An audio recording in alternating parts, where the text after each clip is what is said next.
BJP ने उमा भारती का काटा टिकट। गुस्से में उमा भारती ने मोदी को दी नसीहत।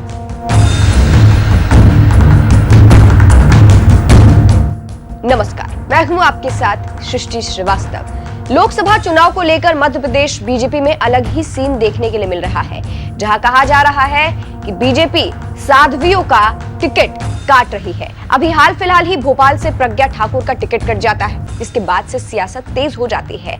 एक तरीके से कहा गया कि प्रज्ञा ठाकुर ने बीजेपी के खिलाफ मोर्चा खोल दिया है और अब उमा भारती, जी हां, उमा भारती ने बीजेपी को निशाने पर लिया है और कहा जा रहा है सीधा सीधा उन्होंने मोदी को नसीहत दे दी है।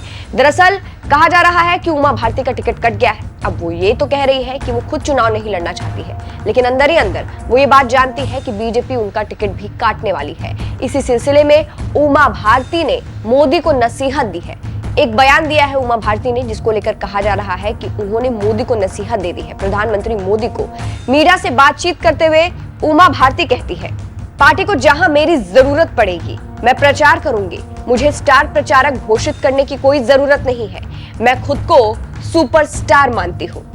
अब जिस तरह से उमा भारती ने कहा है कि मैं खुद को सुपरस्टार मानती हूँ, कहा जा रहा है कि वो बीजेपी को, खासकर मोदी को नसीहत देने की कोशिश कर रही है कि उनकी वैल्यू क्या है। अगर उन्हें टिकट नहीं भी मिलेगा, स्टार प्रचारक में उनका नाम नहीं भी आता है, फिर भी उन्हें उनकी वैल्यू पता है। उमा भारती इस ओर इशारा कर रही है। इसके साथ ही उमा भारती के तेवर भी बदले बदले नजर आ रहे हैं। जब प्रज्ञा ठाकुर का टिकट कटा था, तब भी उन्होंने कहीं ना कहीं इशारों में बीजेपी पर निशाना साधा था। उमा भारती ने प्रज्ञा ठाकुर के टिकट कटने पर बयान देते हुए कहा था, प्रज्ञा ठाकुर ने हम लोगों के लिए बहुत दुख सहे। प्रज्ञा दीदी की वजह से आज हम जेल में नहीं हैं। उन पर भगवा आतंकवाद केस में हमारा नाम लेने का दबाव डाला गया। प्रज्ञा से इतना ही कहूंगी, हम सबको क्षमा करें। इसके अलावा उमा भारती ने पूर्व मुख्यमंत्री कमलनाथ की भी तारीफ की थी, जो कि कांग्रेस के नेता है। कमलनाथ की तारीफ करते हुए उमा भारती ने कहा था, कमलनाथ बहुत शानदार आदमी है। जब मैं सीएम थी तो वो छिंदवाड़ा क्षेत्र के काम के लिए आते थे। जिस दिन कमलनाथ की सरकार गिरी, शपथ के बाद मैं कमलनाथ से मिलने गई थी। उनके साथ कॉफी पीते हुए मैंने कहा कि दादा, ऐसे अप डाउन राजनीति में आते रहते हैं, कौन आएगा जाएगा, इसे छोड़िए।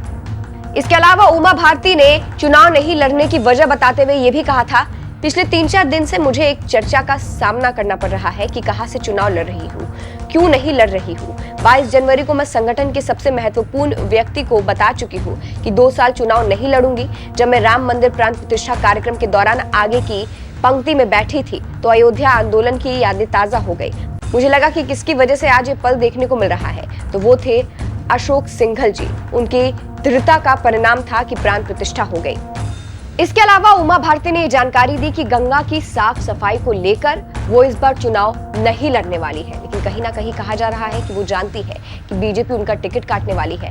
यही कारण है कि वो पहले से ही इस चीज को कवर कर रही है और अब तो उन्होंने खुद को सुपरस्टार बता के कहीं ना कहीं मोदी को नसीहत दे डाली है।